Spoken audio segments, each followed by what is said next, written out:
Good morning and welcome to the STS-134 post-launch news conference. It's always a thrill to be here after we've launched a shuttle, and the gentlemen who are here with us today will tell us all about it. I'm very pleased to introduce to my left Mr. Bill Gerstenmaier, NASA's Associate Administrator for Space Operations. Good morning. Michel Tognini, Head of the European Astronaut Center and a former ESA astronaut. Good morning. Mike Moses, he's our Shuttle Launch Integration Manager and Chairman of the Prelaunch Mission Management Team. Good morning. And Mike Leinbach, Shuttle Launch Director. Good morning, everybody. We'll be happy to take your questions after we begin with opening comments, and we'll begin with Mr. Gerstenmaier. Thanks, Mike. It's great to be here, and I can't thank the team that got this vehicle ready to fly enough for all the work they've done. It was tremendous to see the launch today, to see the countdown go as smoothly as it did. The APU heater problem, the teams really worked hard to get through that and get that behind us and understand what the problem was, and that was no problem to us at all during the count. And the count was very smooth throughout the day, and Mike and Michael talked to you a little bit more about the count, but it went extremely well. The vehicle looked very good going uphill. We had a little thing on the center main engine, a measurement that's used to calculate some offline performance. It went out of calibration or went out of range and then went back in and worked fine the rest of the way. It wouldn't have been a concern to us. We saw a couple little foam events on the external tank. We saw 2 small losses just prior to the aerodynamic sensitive time. That's where we're worried about foam coming off the tank and potentially having enough velocity to damage the orbiter. Those were very small losses. They didn't look like they went anywhere near the orbiter. They were very, very small and looked pretty benign. We had two losses very late on the tank, around 5 minutes and 12 seconds and 5 minutes and 39 seconds. And again, those look like they're no problem to us at all. So the tank performance was probably better than I expected. We knew we didn't make some modifications to some of the ice frost ramps, so we expected to see probably some more losses in those regions late in the flow. We didn't see them. We'll get the images from the umbilical well, and that'll show us what the tank really looks like, and then we can talk more definitively about how well the tank performed. But it looked pretty good from the initial video we saw. So again, I want to thank the team for all the efforts they put in to keep their heads down, to stay focused, to make this launch a success. The mission in front of us is no easy mission. The EVAs will be very demanding. We're going to have the Soyuz undock in the middle of the mission, which will make it a little bit tougher for the teams to plan around and work that. The sleep shifting and the 2 crews will be a challenge for the folks on orbit, but I think they're prepared. They've got a good plan in place. It'll be exciting to see the AMS get installed on station and get ready to start taking some real research data for the ISS. So again, thanks to the teams and thanks to all the folks that made this launch happen. Michel? Okay, thank you. A lot has been said about this mission, STS-134. It has been delayed, but very successful today. This flight brings to space a very important payload, AMS, which is an alpha magnetic spectrometer, and a very special crew because there is one ESA astronaut from Italian nationality, Roberto Vittori, on board this space shuttle. I think it's one of the first times that we send an experiment made by a Nobel Prize, and this is a way to meet our objective, which is to make the space station available for great science. And this is what we will perform, because I just talked to Manuel Samuel-Ting 1 hour ago. We will have the result of AMS right after the launch in a few days, and it is very important. This mission also marks a very long cooperation between ESA and NASA, because when I look at all the Flight 134 missions made with NASA, I think 85 or 86 missions were made in cooperation between NASA and ESA, either by ESA astronaut or by ESA pilot. So it's really important, and this allowed us to have a nice experiment since the beginning with Space Lab and then with Columbus, and allow us to have a big part of the space station made by a European contribution. So this cooperation, successful, is essential for the future of human exploration. We believe in it. And I would like to thank NASA to have allowed us to participate to so many missions. And also I have this morning talked to Roberto Vittori. I have to express the thanks of Roberto to have him flying on the space shuttle. Altogether with Roberto Vittori, it will be 24 ESA astronauts flying on the space shuttle. And there will be also a very important time this week because at the same moment we will have Roberto Vittori, his astronaut, and Paolo Nespoli, also his astronaut, together on the space station during a few days before the landing of the mission with Paolo on the 23rd of May. So again, we showed together our determination to succeed in a very complex endeavor with this mission of Endeavour, and this is fundamental for the future of human exploration. Thank you.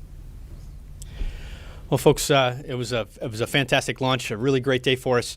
A good example of us watching the weather and getting right down to our flight rule and our launch commit criteria limits.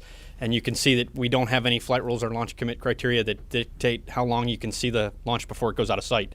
So apologize that the view wasn't the best, but the data we were looking at in the control center was absolutely perfect. And we weren't going to wait around any longer for an opening to come up. We had the clouds where we needed them, and so we went. So it was a really good work by the team today. Mike's launch team did fantastic. Pretty straightforward countdown. We had a repeat of a problem in the ohm system, and problem is a stretch a condition that we knew about where we had to kind of balance some pressures up, and we talked that and got that worked out.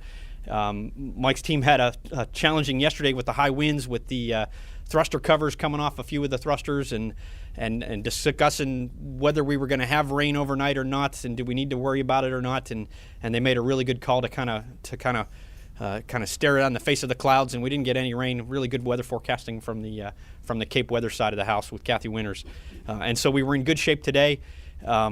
And then literally it was just kind of seeing how the weather was going to shape up. For a while there, it was looking great. When the sun came up, the deck started building pretty fast and coming right at us. But then it kind of dissipated real fast as the sun heated up the upper layers. And what you saw was a ceiling right around a little higher than 5,000 feet, but not very thick, which satisfies our rules, both on the shuttle side and on the range side for safety reasons. And we were able to launch today. And as Bill said, you saw just a couple of issues on ascent. The center main engine thing, that was not anything the crew noticed. It was an internal measurement. And so now they're up getting the ship ready to start orbit operations, and it is going to be a very challenging mission. We added 2 extra days, so this is now a 16-day long mission. And the sleep shift with 25S is one of those challenges. To give you some of the details, on flight day 3 we'll be docking, and when we do that, the station crew will be going to sleep about 2 hours later than the shuttle crew. So they'll be going to bed a little bit later, therefore waking up a little later.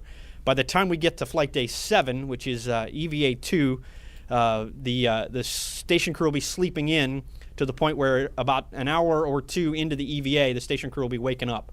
And we've taken a look at that. They're going to be in their sleep stations with hearing protection on, all kind of buttoned up. They won't notice the EVA activity going on, and everything's fine. And then flight day 8 is an off-duty day, which we inserted specifically to allow the station crew. They when a Soyuz undocks, they sleep shift about 12 hours back one way and undock, because with the Soyuz, about 3 or 4 hours after undocking, they land. So they have a very long day to get up, get ready, get buttoned up in the Soyuz, undock, and then immediately land. So they have to kind of sleep shift themselves back about a whole day, or a half a day, I should say. And so we'll put an off-duty day for everybody in there to allow them to shift. And then on flight day 9, that'll be the actual Soyuz undocking on the 23rd of May. And in that case, the Soyuz crew will be getting up and leaving about an hour before the shuttle crew gets up. So there's a lot of numbers there, but basically they're all within the two-hour overlap of each other, sleeping in, getting up. And in both crews' day, we give them about 2 to 2.5 hours of what we call pre-sleep and post-sleep, where they're not scheduled for a lot of heavy activities. It's literally the getting ready for bed or waking up activities, getting your breakfast and getting cleaned up and ready to start the day, gathering up your materials. And so even though there's some overlap in the sleep periods, they're not going to be doing a lot of heavy activity while they're in that overlap period. So again, the teams were very comfortable with that timeline. Before we dock, we'll be doing our Flight Day 2 inspections. We'll get the OBSS out. On this mission, we'll probably have some extra stuff to look for. If you've been driving around the area, you know we've had a little bit of an explosion in the love bug population, so want to make sure the nose cap doesn't have any extra love bugs on it. And then on Flight Day 3, after docking, the crew will get the robotics activities underway right away by installing the ELC-3 payload over on station. Flight Day 4, we'll get AMS over to station right away and get it started up. 4 EVAs, like Bill mentioned. This mission, again, one of the objectives is to leave that OBSS, orbital boom sensor system, behind. And so we'll do our inspection that we normally do after undocking on this mission. We'll do it while we're docked. And then there'll be an EVA right after that to then leave that boom on the station. And after we undock, we won't have the boom to do any inspections, but we'll have already cleared the orbiter for entry. So again, an action-packed mission. The crews are going to be very, very busy, very challenging. But as has been said, I can't thank the teams enough. The team here in Florida and the support teams around the country that got us through the APU heater problem, got us back on track, and brought us to launch today, did an amazing job. We talked about ET-122's performance and how fantastic it was, and really wanted to take a second to recognize the two other propulsion elements that we haven't been talking about a lot, and I'm really happy that we haven't been talking about them a lot, but the main engines and the solid rocket booster teams, those systems continue to perform just flawlessly. A really good testament to all the ground tests we do ahead of time, both in both those programs, to really characterize and understand how we fly, so that when we do fly, we know exactly what environment we're in. So a really excellent job by the entire program. So that's all I had. It was a good day. Happy to be in orbit. Okay. Thanks, everybody. Well, let's see, I would characterize the countdown today as a very normal countdown for us. It was not problem-free, but what that allows is the team to work a few problems and get in sync and solve a couple problems along the way. One of the things you don't really like to have in a launch countdown for the shuttle program is a completely clean countdown. And I know that may sound a little odd, but if there are no problems in the countdown, you're sitting there waiting for the big problem to happen.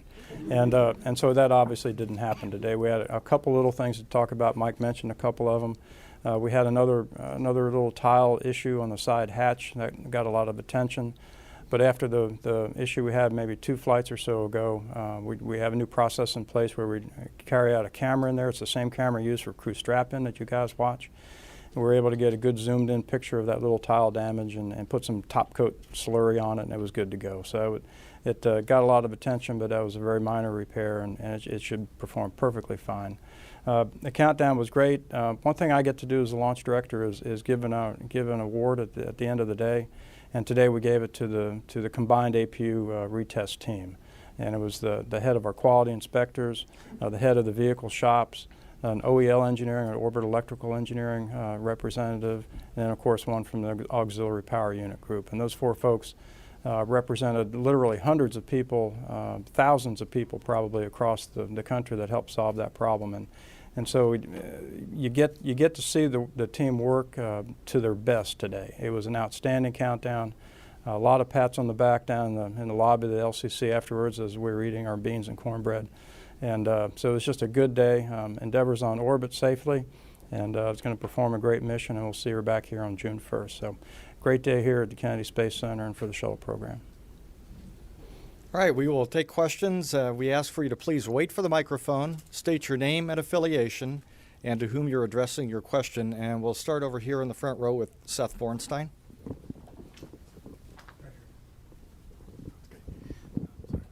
Seth Bornstein, AP. For Mike Moses, 2 quick ones. First, on the sleep shifting, in terms of waking and disturbing the crews, which is the greater concern, the station crew being disturbed by the shuttle crew, or the shuttle crew being disturbed by the station crew? And is there a time period that you're most worried? I mean, a certain day or task, that you're leading up to, or noisy task that you think will be the issue? And the second one is, for either of the 2 mics, is do you remember any time that there was such a short view with such low clouds of, I counted 22 seconds is all you could see? Let's see, on the sleep shifts, no specific concerns. The toughest day in terms of making sure we're kind of staying out of each other's way is going to be flight day 7, flight day 8, which will be the day before we undock. Both crews will have off duty, so they won't have a lot of reasons to go banging around making noise. But in general, the shuttle crew doesn't just stay in the shuttle and close the door and not come out, but some of them sleep over on the station side. Station's pretty big now. It's a pretty big internal volume. In node 2, which is the first node right there, the U.S. segment crew on station right now, Paulo and Katie Coleman, Paulo Nespoli and Katie Coleman have their sleep stations. So they'll be in their sleep stations right there, and you have to pass through node 2 to go get to the airlock to get to the robotics workstations up in the cupola. So the shuttle crew will have to kind of pass through the area, but they're not going to be doing a lot of work in Node 2. They'll basically literally be transitioning past. And then it's noisy enough in the background. It's kind of like if you're used to the background noise already when you're sleeping, you're not going to notice too much different. The crew uses earplugs, and they're kind of buttoned up in their sleep station to block out the light. So they've both taken a look, and they don't think they're going to have any problems. So no specific concerns. If with a 2-hour overlap, that's manageable. If it was going to be more like 4 hours, then that would be rather tricky because now you're impacting a fair bit of the workday. But this one's not going to be too bad at all, and I think they'll be okay. But if I was going to pick one day that's going to be tough, it's the day we added a whole day just to do nothing, which is the day before they undock. So we intentionally made that a down day to help alleviate that problem. Well, let's see. Relative to the low clouds, this was one of the quickest disappearances of a shuttle that I've experienced, and but we have the rules in place for valid engineering reasons and range safety reasons. And since the clouds were so low this time, I can almost guarantee that you'll see Atlantis longer for STS-135. Right here on the front row. Randy Siegel, WSTU Radio for Bill Gerstenmaier. Bill, this is really going to be the last part of the space station that the U.S. is building. What are your thoughts concerning the fact that we're going to have a completed station? And also, what about the flyabout? How do we stand with that? Okay. In terms of station completion, I think it's really nice to see the AMS get taken up on this flight.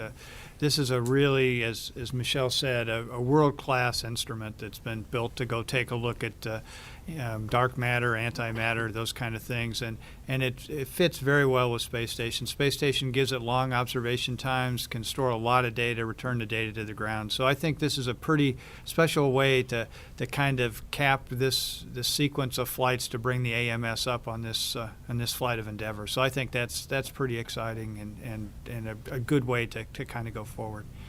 And then the other question is the flyabout. What we're doing now is we'll have the teams take a look at the undock sequence, and the Russians will provide us what the profile will be for the flyabout, and then the station team will take a look at that flyabout and make sure that all looks fine. We think it will. We'll let the mission management team that's actually managing the mission make the decision about whether that flyabout occurs and when it occurs and how it's done. They'll do that through their normal processes. So the first thing was for us to get launched. We'll get docked to station. Then they'll start working through the routine, see how the missions are going, see how the EVA activities are going. We'll get the actual proposal of what the technical details of the fly around are. The station teams will evaluate that, provide a recommendation back to the mission management team, and then they'll decide officially to go ahead and add that flyabout to the mission. Chris. Chris Gebhardt with NASASpaceflight.com. Words almost can't describe how beautiful that was this morning, but I think talking about it in terms of what the teams have done in the past couple weeks is the best way to do that. So thank you. For, a couple quick questions. The first relating to the right ohms pressure indication, was it identical to what you saw on the first attempt back on April 29th? And if so, why did this one also require a waiver if it was a known condition? And can you also talk a little bit more, if possible, about the main engine sensor and what exactly that was monitoring and what it did during flight?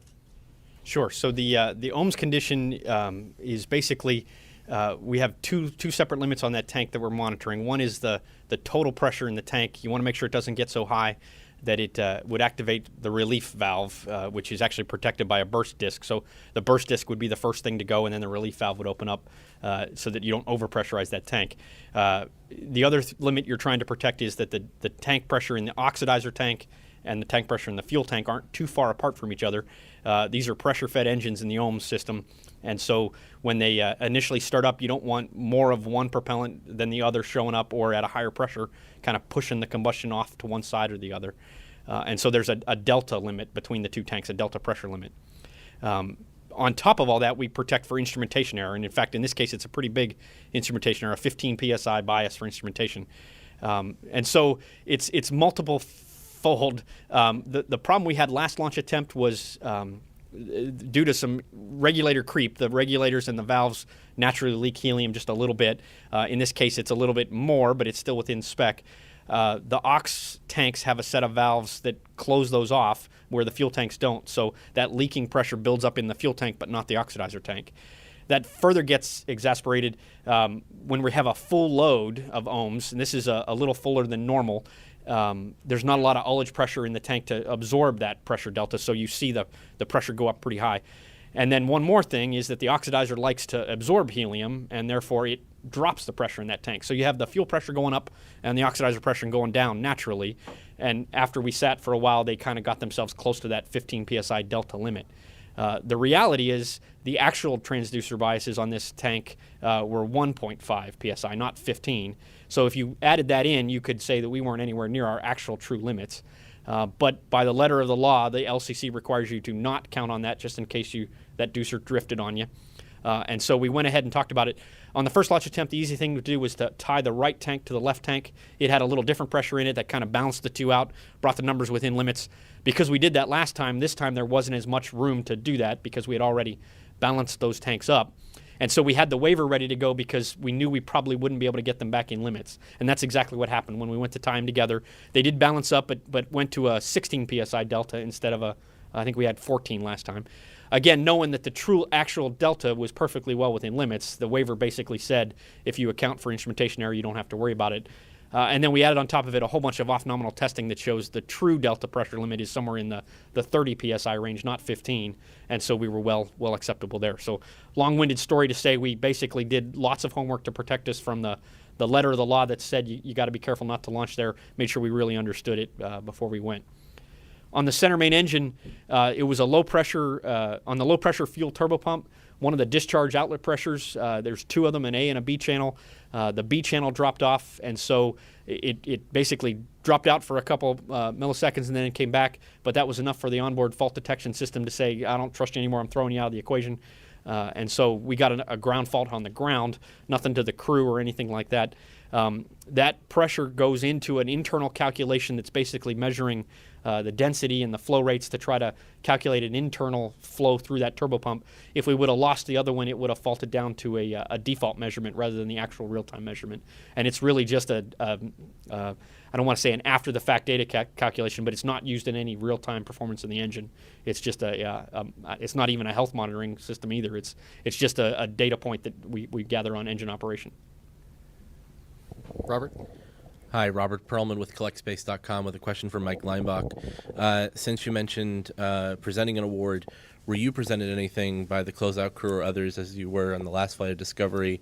And what have you done, if anything, to mark this last flight of Endeavour with your launch team?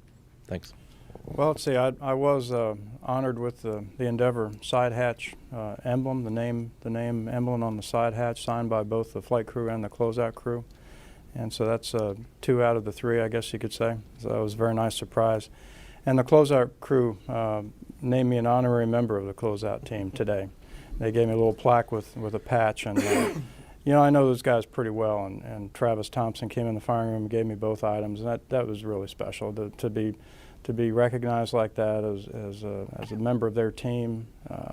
That meant a lot. I'll cherish that forever. You know, the final flight of Endeavour, we're going to wait for her to come home, and then we'll celebrate in some special way. But today was all about getting the countdown right, getting Mark and his crew on orbit safely, and we did that, and we're proud of that. Jim Siegel, Celebration Independent Newspaper. 2 questions, perhaps for Mike and Mike. First of all, could you talk a little bit more about the weather condition at time of launch, and how close a call was it in terms of if it had been 30 seconds earlier or later? Was the cloud situation or other factors? Could that have eliminated the possibility of a launch today? And then my other question has to do with adding 2 additional days to this flight. Does that mean that there's less margin at the end of the flight in case landing conditions aren't right? And would you have to make some other decisions or decision criteria for deciding whether to land or not at the end of the flight? Thank you. See, on the clouds, the weather was actually never no-go. It was never forecast no-go, and I don't think it was ever observed no-go. The RTLS landing forecast was always a go forecast. They did amend it. The initial forecast just called for a few clouds or a scattered deck rather, at 3,500 feet. And so they amended that to put the deck scattered up at 5,000 as well, but that's a go forecast. And same thing with the range, whether it's the same, they're looking for, in this case, it's a 6,000 foot deck or a 4,000 foot deck with clouds less than 500 feet thick. And we never drop below our 5,000 limits for RTLS or any of the range limits. We had our weather recon aircraft up, the STA, flown by CJ Sturkow, it was a good 30 minutes out. He was able to basically characterize the patterns he'd been seeing all day long and able to give us the go well early, that nothing out of the ordinary. So he moved off to his orbit position. Same thing with the SMG guys. Their forecast held true to the observations all day long, as did Kathy Winter's forecast at the launch pad. So there really wasn't. This was not a close one on the weather. It was well within limits, and it wasn't really moving on us at all. Really, what it was going to come down to is we knew that thick band was going to come over the LCC right around launch time. It was going to be a go thick band, but it would limit our ability to see the shuttle off the pad, as it ended up doing. On the mission, no, we still have our standard 2 days of extension for systems problems or for weather extension. We always carry a +2 to be able to handle any weather for landing. In this case, the extra +2 that we added were 2 extra days by having extra O2 on board. We had originally planned to offload some oxygen, some of the O2, which we use in our fuel cells to generate power for the shuttle. As we got closer to actual launch day, we were able to look at the actual weights of payloads, the actual weights on the middeck, the actual weather conditions of the day, the temperatures that the boosters would be at, and discovered we had a little more ascent performance margin than we had predicted, and so we elected to turn that into extra cryo. So instead of taking the O2 off to be less weight, we decided we could launch with a little more weight this time, so we left that extra O2 in the ship, which allowed us to get extra days on orbit. In this case, we knew we were at a 14-day mission, 2 extra energy days, and then 2 extra weather days. So we turned those 2 energy days into planned days. So we went to a 16 + 0 + 2 mission. So, and I just might add a little bit to the weather discussion too. For the launch weather side of it, there are really 2 categories of launch weather commit criteria. One is for the shuttle program itself, and one is for range safety. And the range safety piece of it allows a forward observer in an aircraft. And today we had that observer north of the pad, which makes sense which way the clouds were going. And as long as they can verify they have good visibility, then if something goes wrong, they can radio back to the range safety officer and to take the right action. So that's permitted by the rules. We do it often, and it worked just beautifully today. And just by way of example, I forget the mission number, but 3 or 4 years or so ago, I believe it was, we scrubbed for a cloud deck that was 600 feet thick. Our criteria is 500 feet. Today we were 500 feet, and so we were exactly right on the criteria, and we were good to go. If we had been another 100 or 200 feet thick, we'd still be on the ground. And so the process works extremely well. We practice it, and today it worked out very, very well for us. Clara Moskowitz for Space.com. And my question is, now that this mission has launched, can you tell us the latest thinking and what kind of considerations you're going to have to weigh to arrive at a launch date for 135? We could. yeah, I can take that one. Yeah, you can. Okay. So like we've been telling you, we kind of need to wait and see. We want to be pretty specific with this launch date since it's our last one. So we're going to go out and evaluate the damage at the pad and see what it takes to turn that around and if it fits within our 14-day template that we have arranged. And then we basically expect this week to be able to get that assessment, finalize what we've been looking at, and then narrow that down to an exact launch date. We're falling in the middle of that. In the second week in July, there's a Delta launch on the range on the 14th. We got to talk to them, see if they're having any troubles that they might be moving. We want to be able to plan ahead if we can at this point, although a month and a half out on the range is never really planning ahead. So, but we'll give it a try this week and see what we get, but I suspect we'll pick a date by the end of the week or early next week. Yeah, and we'll probably watch a little bit of orbiter performance on orbit and see if we see anything in orbiter performance that makes us question or think about what we're going to do before the next launch. So we'll wait a little bit, maybe the end of this week, maybe next week. We'll actually set the date after we work all the parameters that Mike just talked about. Okay, over here. John Bisney, Sirius XM Satellite Radio for Mike Leinbach. Give us a post-launch report, if you will, on that APU heater circuit. I'm sure you were hawking it pretty closely. Anything anomalous there? And if not, does that give you increased confidence that the damage insulation might have been the culprit? Well, let's see. We went through our troubleshooting plan as we proposed to the program, pre-launch, where we swapped. We came up on the B side heaters, which are the ones that had the problem before. This was after we got into stable replenish on the external tank, so the aft was about as cold as it was going to get. That worked fine. We switched over to the A side, which worked fine last countdown, worked it fine again today, and we swapped back to B and we launched in B. So we went through our process and everything checked out just to the letter of the law. And so does it prove that was that little open on the back of the connector? Not quite sure. Probably never exactly know, but we know we fixed it and it worked perfectly fine today. Back there. Hi, Eben Brown, Fox News Radio for Mr. Gerstenmaier, Mr. Moses, and Mr. Leinbach.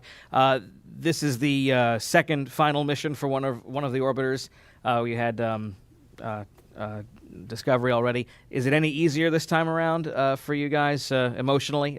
Last time we actually saw little tears here and there, but is it, since you've been through one of these final missions already, is it any easier on you? You said your name first. Yeah, thanks. I would say no, in simple words. I think the thing that's the real tribute is I've really challenged the team and challenged all of us to treat each one of these missions as much as we can just like a regular mission. So our job is to look at the flight rules, look at our procedures, look at our launch countdown. Everything we do, I want it to feel just like this isn't the last mission, but this is one of many missions to go forward. So I've been challenging the teams to do that, and they've done a tremendous job of being able to stay focused, to watch what's going on, and to be the true experts that really make this look a lot easier than it really is. So again, I think the thing that I feel is a real privilege to be considered part of this team that has pulled this off, because what you've seen today was not easy. It's not easy for us to get this vehicle ready to go fly. It wasn't easy to find the problem with the APU and to be meticulous and to slowly work through that problem and to take the time that it needed to get it worked. We worked the issues during the count in a very methodical manner, as Mike described. We adhered to our flight rules for weather just like we're supposed to, and we launched a great vehicle to orbit. We've got a huge challenge in front of us in terms of the mission. We'll see how that goes. When we get Endeavour back, then we can rest a little bit with Endeavour, but then we've got another one after that, and our job is to, again, stay focused, make it look just like every other flight, keep moving forward with all the distractions that are going on the outside in terms of things that are real impacts to the employees and other folks. So again, I think the thing that I carry away from this mission more than any other is just the wonderful job that the teams have done to really give us a quality vehicle and to give us a great ascent today. So Mike? I'm not sure I can add much more, Bill. I think you wrapped that up pretty good. So I'll add one thing to it since you asked. And there are several of us that get to work each vehicle, and that's a lot of fun, and we enjoy what we do. But there's only one Endeavour processing team, people who work solely Endeavour. So this was their only final launch. Those folks are looking back on the history of Endeavour with fondness and probably a few tears today. But that's okay, because they know they did the best job they could, and Endeavour is safely on orbit. So they did a great job, and one by one, each team is going to have their final flight. Over here. Doug Deco, Knox Magazine and Lofty Ambition Science Blog. Question for Michel about the AMS. After the installation, can you characterize the validation period for the detector, and how soon can scientists actually on the Earth side start beginning to receive data? So, I am not a designer of AMS, so I can give you just what I have learned, like everybody else has learned. They will check right after Endeavour is on orbit that the system is working properly, and the first result of AMS will be given after AMS is installed on the truss of ISS, and a few hours after it is installed, so it will be this week. Todd? Todd Halverson of Florida Today for Mike. You mentioned that there was a heavy cryo load on board. It seemed to me that the orbiter was kind of slow getting off the pad. I don't know if you felt that way also, but was that because it was a heavier vehicle? And also, could you talk about the timing of the STS-135 rollout and the STS-134 landing if they happen as currently scheduled? How is that all going to come together? See, I can take the first part. So no, we weren't any heavier than normal of a typical launch. When I say heavier, the reason why we were able to take more cryo is because other things weighed less. So from a total liftoff weight, we were in family to what we normally lift off with. As far as it seeming like you get off the pad slower, to me personally, it did, but that's because I configured the TV wrong. I always like to watch all three main engines, see the shock waves go through before I turn around and look out the window, and I had the wrong channel up, TV channel. So to me, it was gone before I even turned around, but so it was still going pretty fast for me. You need some remedial training. I do need some training, yes. It's time for the next time. And let's see, the landing versus rollout question. As we said the other day, there are two separate crews to do that, so we can perform both essentially in the same day. And the way it is scheduled, if it does indeed play out this way, is Atlantis will be rolling out at 8 p.m. on the 31st of May, and Endeavour will be landing at about 2:30 in the morning on June the 1st, and we can do both perfectly fine, and that'll be a special day for the program and for the Kennedy Space Center. Randy Avera with Interspace News. This question for Michel. The alpha magnetic spectrometer stands poised to be one of the most historic instruments ever placed in orbit, and therefore a very historic flight and mission for the Endeavour. Could you elaborate on dark matter, dark energy, and antimatter if this instrument does in fact make detections that lead to a discovery and a direct observation and validation of dark matter, energy, and antimatter? What do you see as the effect of that on our society and certainly on the physics community and the astronomy community and scientists around the world? Well, in fact, if we find any subscientific results, first we will validate the fact that ISS was made to make great science.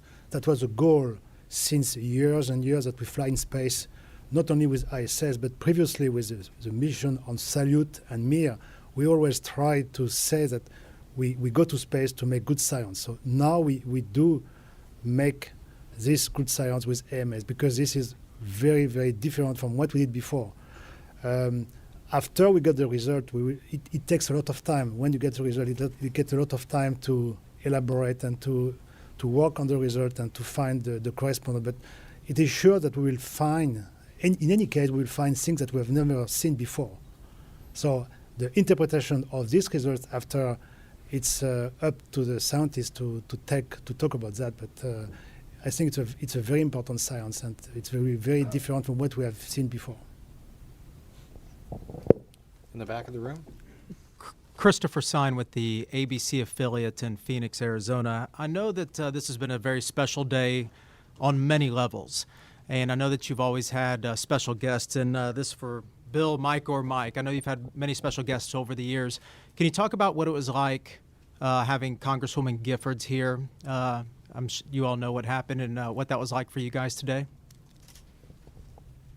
Let's see. From the unfortunately clinical side of the house, we're locked up in the firing room doing our jobs, so the crew families are in a different location. They're actually in the Launch Control Center, and they go up on the roof to watch. So we don't ever get to see them, greet them, or know they're there. And in this case, I think they had actually even left before we were released from console. So from actually getting to experience that today, I personally, and I don't think any of us up here had the chance to even see her. But conceptually, having her here is just as important as every other family member. To have them here, and especially the kids, one of the traditions is they, while they're waiting for launch, they set up a whiteboard and markers for them, and the kids get to draw their version of the mission patch and messages to mom or dad, and then we take them and we put a cover over them and we hang them in the halls. in the control center in Mike's building, and it serves a lot of things. It shows you how much this is a family thing and a personal thing, and then it's a good reminder to us as we walk by that there's people's lives here and what we're doing, and it reminds us to do good work. But so from that standpoint, very happy to have her here as a crew family. But if you just think of her story, it's a pretty remarkable testament to human will and recovery to be able to come back from something like that and travel here twice and finally get to see her husband fly in space. As it's a Warren Ellie with WTVT, the Fox station in Tampa. Maybe you can help us, gentlemen, with something we saw. I can't explain it. Leading edge, left wing, white spot in the black in the carbon. It's about 8 minutes 43 seconds in. We see it at the SEP of the main tank. We also see it on the ground as the orbiter sits on the ground. So it's possible there was some discoloration. It didn't look like love bugs, but. Just wondering if anybody saw that. I think it was your residue. No. Do we want to talk? We'll go look and see. I'm not sure what that was. I saw it in the video also. I think we had a new RCC panel or a different RCC panel. That's a reinforced carbon panel on that wing leading edge, possibly. I saw it. It was lighting. It's nothing to be concerned of. It's just the fact that the entire panel was a different shade is what I saw. When I saw it when the sun rolled and the orbiter rolled over, I don't think it's anything. It's just a different way the light was shining that panel, and maybe a little bit different age than the other panels. And you see some variation between the RCC panels. There's like 12 of them or so on each side, maybe more on each side. And each one is unique, and they have different histories. So I don't think there's anything there. But we saw it in the video, and then the teams will look at it some more. But I don't think it's anything more than just the difference in lighting. I would say Bill's hitting on the thing that the camera angles really do trick you. The bright light from the sun as you roll, you see something that looks really bad. Even in orbit, when we take the pictures, you'll look at it from the regular standard camera on the end of the boom, and it'll look like a bright white, which means the black coating of the tile has been chipped away. But then when you look at the high-res picture from the digital camera, you see that it's this little tiny thread that just happened to catch the light and reflect right back at the camera. So a lot of optical illusions. So that's why we do the very detailed inspections. We wait until we get the data and we really analyze the actual data rather than just what we saw in the original camera. We could see it on the ground as well. Before the orbiter launched, you could see it. Yeah, and so we have baseline photos of what we looked like before we lift off, and the teams will compare that to what we got on orbit to be able to tell if it's existing problems or new problems. Thank you, Joe. Chris? Chris Gebhardt with NASASpaceflight.com again, and actually a perfect segue. With leaving the OBSS on station, last time we had to do this on STS-123, great care was taken to protect those sensor packages on the end of the boom because they would be needed on the next flight. Since that's not the reason the boom's being left, what becomes of the sensor packages on the end of it? Are they going to be left on the boom, or are they going to be removed and brought back on Endeavour? The plan is to leave them in place. They will not be powered on orbit, so thermally they will. The components will not survive very long, probably on the order of a couple of hours, maybe a day in some cases. But there's no plan to ever use those sensors again. But one thing we are doing, and we've actually done it already, is we outfitted the boom with some extra Velcro wraps so that if the need is to run a cable, so at a future time station wants to put a camera system or a sensor system on the end of the boom, they'd be able to take those sensors off, put new ones on, and then run new cables. And the Velcro tie wraps are in place already. We're going to change out the grapple fixture at the end of the boom. Right now, the grapple fixture at the very end is only for the shuttle arm. The station arm has to grab it in the middle. It doesn't make it as long of a reach, so we're going to switch those and replace the shuttle grapple fixture with a station grapple fixture when we're done with it, so that'll allow full use of the boom. And then if they come up with a need for it, they'll be able to put a sensor pack on. From a camera view standpoint, the station's pretty well outfitted with cameras. They have pretty good coverage of what they need to see. It's really to get that extra reach of a crewman in case you have to do any big replacement tasks. One of the advantages, this lets you get to the outer segment solar arrays, and it also lets you get pretty far back on the Russian segment from the U.S. base of the SSRMS, the station arm. So it gives them some extra reach in case they have a problem. There's no planned use for it, but it's a good insurance policy. Over here. Mark Boucher, Space Ref for either of the mics. Do you know what caused the tile damage on the side hatch? Yeah, we do. It's there's a material called Armalon, which is a sort of a protective film that we put around the hatch to protect the seals of the hatch while it's open and once it goes closed, it just protects the seals and makes for essentially a better fit. Those particular sheets of material have to be removed before flight, of course. And so as they were coming out, one of them pulled off a previous repair. This piece of tile that was damaged was a previous repair. All of it came out, and so we just put a little surface coating on it, and we were good to go. So we know what caused it, and we fixed it, and good to go. Right here. Randy Avera, Interspace News, for Mr. Gerstenmaier. As the shuttle program comes to an end this summer, will NASA continue to do space shuttle main engine research and development down at Stennis? We don't have any plans to continue with main engine testing, but we are starting to test some of the new engines that are coming for the new program, the J2X engines. There's some turbo pumps and some other runs that are going to be done here, I think, in the next several months down at Stennis in that area. So there's no planned SSME work or shuttle main engine work, but there are some plans for some of the new LOX hydrogen systems that we're planning for the future vehicles that are coming down the road. Seth Borenstein, AP again. For Gerst, you mentioned 512 and 529 for the two last losses of foam. You said the first two were small losses prior to aerodynamic sensitive times. What time were those, and were they any big? And for Mike Moses, did I quite get you right? Did you say you missed the launch, essentially? The first loss was at 2 minutes and 6 seconds, and it looked like it was on the ice frost ramp area. And the other one was 2 minutes and 14 seconds. It was on the left-hand bipod area of the tank.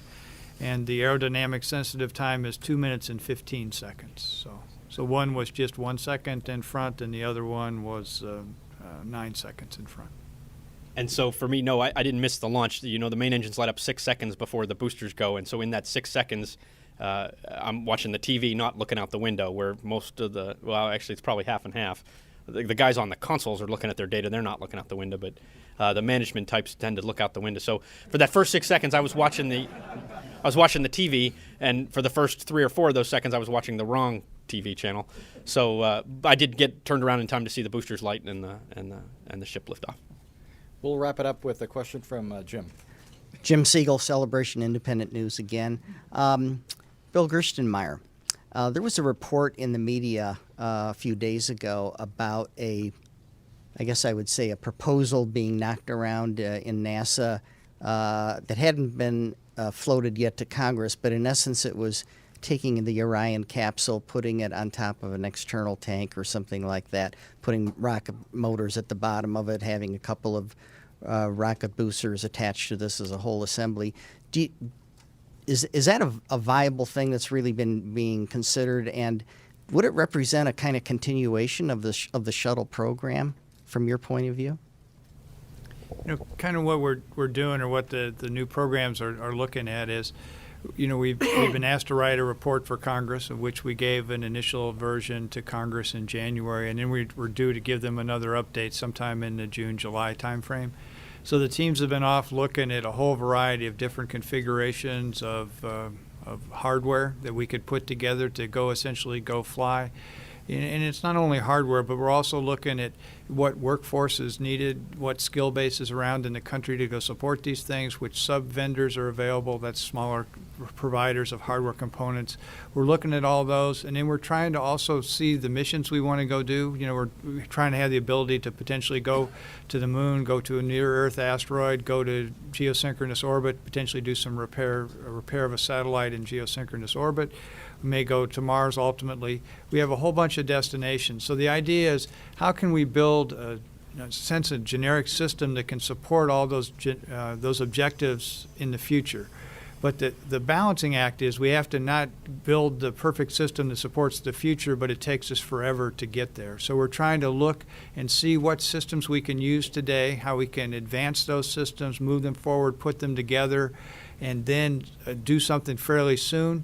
not necessarily a test flight, but actually a demonstration or a mission kind of activity. So we're looking to try to actually focus some early mission things, potentially something to a geosynchronous orbit, potentially around the moon kind of thing, those kind of things that would not only check out the hardware that we're building, but also give us real data that pushes us in the right direction. So what the teams are doing is they're evaluating a ton of concepts. So there's a whole bunch of different analysis going on, a bunch of different evaluations going on, and we're trading all these things back and forth. You know, we've been doing it for the past several months, so every once in a while one of those gets pushed out to the media takes it and then provides us their feedback on what it is, and we evaluate that feedback along with the stuff we get from our engineers, and sometimes we have the exact same feeling that the media does, and then you know where that configuration stands. So we continue to work through all these options and trades. We'll do that probably for the next month or so, and then we'll try to get a plan to Congress of where we want to go and how we want to move forward. But we see a real need to do this in an expedient manner to capture the great work we've got in place, the great hardware we've got, but also give us a plan that is really supportable in the future that allows us to keep doing this next stage, which is to do exploration beyond low Earth orbit, and that's where we're headed. So near term, the focus is really on station, to utilize the heck out of station and really get good research on station. We'll continue to do that with our Russian partners, but then at the same time build a concrete plan on how we're going to get beyond low Earth orbit, and that's what we're working on over the next couple of months. All right, thank you all for coming. Now that Space Shuttle Endeavour has launched, NASA Television will be providing nearly continuous coverage of the mission through landing here on NASA TV, and also you can keep up with the mission on our website at www.nasa.gov/shuttle. And a reminder that here on NASA Television, immediately following this briefing, in this same very room at Kennedy Space Center, will be a briefing with Congresswoman Gabrielle Gifford's staff. Once again,